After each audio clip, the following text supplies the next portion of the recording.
ఒక మామయ్యలో ఫోన్ చేస్తారా? హలో, నీ అమ్మ ఉర్రడాబు ఫస్ట్ ముచ్చటైనా రేపు. నేను ఆయన ఊరికి పోతాను. ఇల్లంతా అంగడంగా చేయకు. ఏడున్నా ఆ పిచ్చిలంజ ఉడుకులతోనే ఉన్నావా?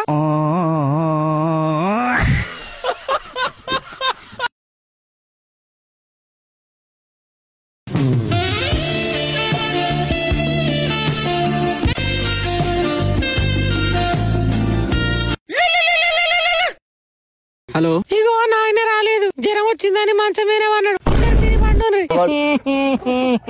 దొరికింది లంజ కొడుకు. అయిపోయింది. Good bye Gaya. ఫోన్ కూడా ఇచ్చిందే. 5 minutes later.